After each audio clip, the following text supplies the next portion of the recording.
happier. I couldn't be happier about that as well. What if my phone worked and actually, helped us, actually tweeted my tweet, posting the bracket. Yeah, I'm a little upset about that. Is what it is, though. It is what it is. Yeah, we need Wi-Fi for other things, don't we?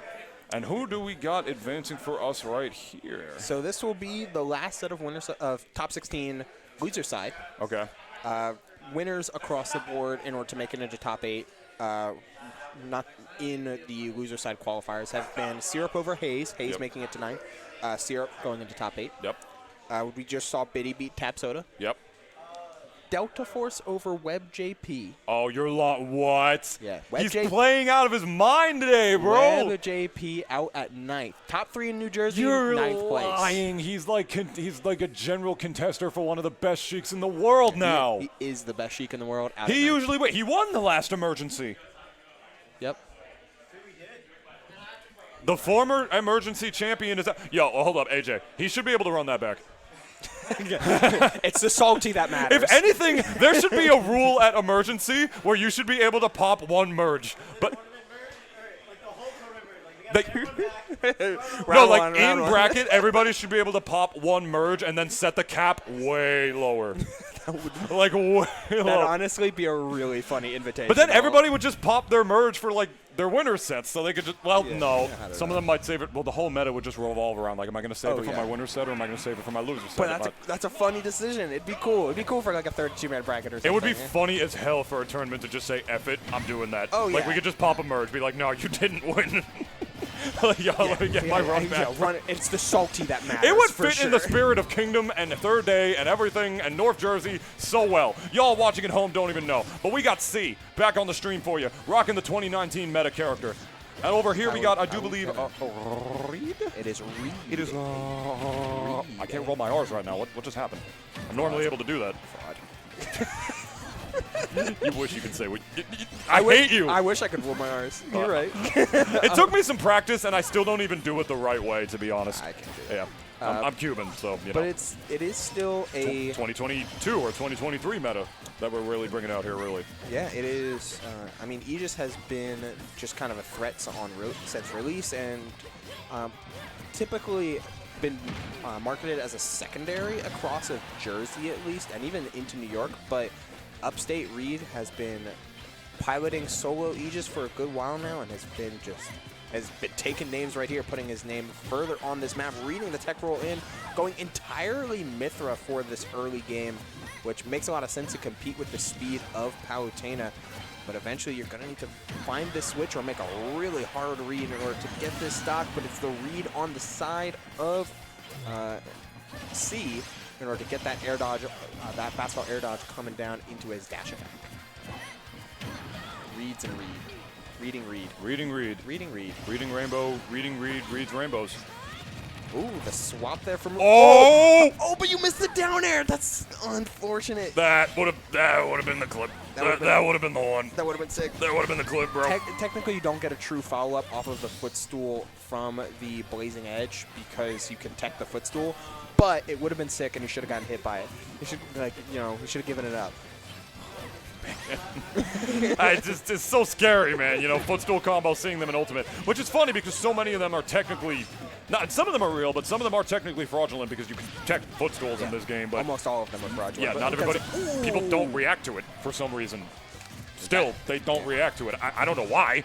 I mean, granted, I'm not the biggest Ultimate competitor, really, so maybe there's just something I'm missing. But even I'm not, I'm not sure what the big deal here is. But see, the big deal is that he is up a whole stock. We got ourselves another one right now. Yeah, teching, just speak of the devil, tech rolling away right now. Sometimes it's like once you show the tech once, you can turn it into a mix-up where you can decide if you want to tech it or not. Because if they don't go for a jab lock, then missing the tech gives you access to not just tech roll in and out and neutral stand, but also gives you access to get up attack. Not only that, but I feel like it's sometimes harder to react to on the platform as well. But I do believe you're right. I think I think in this case it was just like I saw it happen to me once. Definitely not letting that happen again. I read. I'm a reading rainbow. We read that teleport straight down, missing the platform, but covering the platform anyway. Pyra's up tilt has so much full stage coverage, and that's what really comes down to for both sides of the Aegis, both Pyra and Mythra, is the fact that because they swing their sword at such either lightning speeds or with such long range, their coverage is so unbelievably good. Same thing can be said for Palutena, though. Trying to find that up air. There is C as you see Reed go for that side B from stage. He got caught by it once, not the second time. Knowing that the air dodge has to come in, you plant that back air, and if you see him grab ledge, that's when you can go for like a down tilt or something. Like, the coverage was absolutely there for C as they take game number 1. Very, very friendly with a lot of, again, just these little, just like small reads to gain advantage on a very fast character. While you may not be able to always keep up with Mythra in neutral because she has the best initial dash in the game and some amazing overall movement stats, what you can instead is try to anticipate the direction and the movement at which she's going in order to find ways to poke through that rather frail armor. Yeah, it's definitely, you know, not always the easiest thing for a character like that to do, man. But in this case, he is seeing what I'm seeing what he's saying. True. I'm absolutely seeing what he's saying, honestly. It was just such a good way to just double jump over that. I mean, what I'm catching from this so far, I feel like Reed is just utilizing a lot of his best options, potentially a little too early this time around. I mean, you know, C is now much more mentally aware that footstool combos are on deck, that this guy has those practiced, and I'm gonna have to learn to tech those and just be ready for those, as he already did the second time around, up till not taking the stock on the platform. And then even like, you know, after that, you know, like even after that, you know, Pyra side B on the way back in, or the way off of the ledge, I should say, he was able to get that once, and then he got, like, Palutena just got a full double jump to be able to stuff out the back air and got game 1 off of that. So what I'm saying here is, in my very stupid, elongated way, I feel like Reed is sort of, like, pulling out a lot of his best stops potentially a little too early. Like, he's showing a lot of his hands, like, early on, if that makes any sense. Like, and don't get me wrong, it's a very practiced play style, and with a character like Aegis, it can certainly work, but I don't know, man. C's pretty good. You know, you're going to have to, like, pull out some other mix-ups if you're going to want to take this one out. Oh, my God, again. I mean, he's definitely hunting for it, but has been off. At the very least, you can treat it like a tech scenario, like you're just gaining yourself a free tech chase. He's just been off on that tech chase every time. C showing so much value and so much practice in just being able to mix up his own defensive options, playing the backdash game so well, finally getting the overshoot just slightly.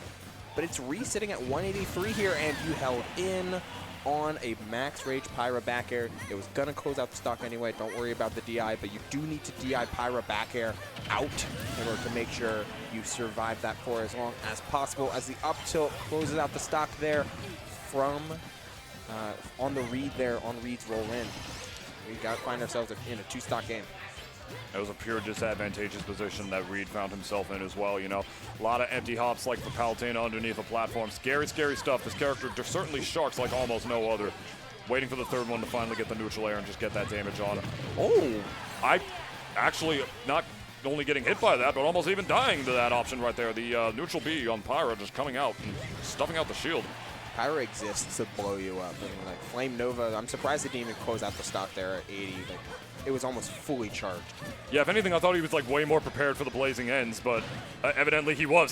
So it's tough. Like Pyra's ledge trapping is so good, and then coming back onto stage again, prepping for the footstool yet again, but to see with that same defensive tact on play. I mean, just look at the positions that he's taking, covering so much space, always ready to backdash, playing undershooting a lot of the time as well, just to make sure that he's safe whenever Reed seems to be ready to throw out a button.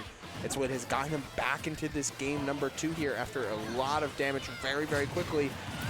But you fall victim to the final hit of the blazing end. It's kind of tough to hit to take, but you're so close to taking out this stock once more from Reed. One up air ought to do it, and C's definitely hunting for it. Is there any way that Pyra can like tech chase off reaction off of those footstools at the end of Blazing End? Or does she, because the way I'm watching it, it seems like she kind of has to go for a read. Because C has been like rolling away literally every single time, just rolling away from the direction that he's facing. And he hasn't gotten a follow-up off of that since the first time he got it at the beginning of game number 1. You might be able to on-reaction chase with down tilt, but Pyra's general frame data is pretty slow. I was going to say, like, I'm just watching that character try to follow up off of it, and, like, he's been missing it literally every time. And so I'm saying, like, this is just sort of like better Ike. Like, I can't imagine this is really the tech Chase EE character off of those platforms. It's like, if you still couldn't tech footstools, it'd be a different scenario, but that ain't the case. Not now. So. Plus, you can't swap over to Mythra when you have Blazing Edge. I was gonna say the sword is not tangible. You need the sword in order to swap to the different girl. That'd be super busted. That would be crazy. That would be ridiculous if it could. That would, like, I feel like solve some things as far as the current meta goes, but also really ruin a lot more other ones. Cancel specials with swap. Hold on. That would be gross. But also, that's the game. Be a big philosophy change as well from like Sakurai's original design for the game. And originally just separating all those characters. Nothing doing anymore with Fighters Pass 2. Pyra Mythra, but unfortunately falling to the deck is Reed. He's going to have to settle for, I believe, 9th place. And I believe Emergency run that back again. Although I do believe he can pop the merge, right? He can pop the merge now? Yeah, he can pop the merge. All right, so we're going to be getting one more set for you all. No. Yeah, no, they're just going to run it right back. But yeah, I know. No, AJ, I was joking because I was going to say he could pop the merge. Yeah, he can just run it back. Yeah, he can just run it back. Well, that is, we hope you guys have been enjoying this so far. Yeah, I mean, that's the top 8 settled, right? Yeah. Like, so it'll be Jackal Good stuff, partner, as always, honestly. Absolutely. It'll be Jackal and Jackal and Leon, Beast and Guy.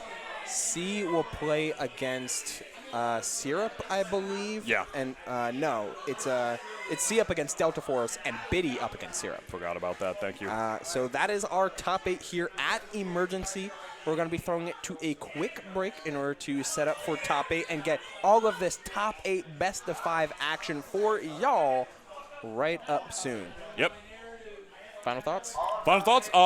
Honestly, follow us both on Twitter if you want to. Give us some feedback, criticism on my commentary for sure. Follow my podcast at Blvd Pod if you guys want to see the non-esports side of me. We got Koopa and... We're just letting you know it's going to be all best of 5. If y'all can't hear it off the megaphone, we got Koopa and Momo coming your way to close out Emergency Run That Back. Don't touch whatever it is you're using to watch Emergency Run That Back. Again, we will be right back for you all momentarily. AJ. He's got to switch it, but they got to do the thing. We're gonna switch. We're gonna switch eventually. It's gonna switch. It'll switch. It'll switch. Don't worry about it. Like, it'll switch soon, and by soon I mean eventually, maybe.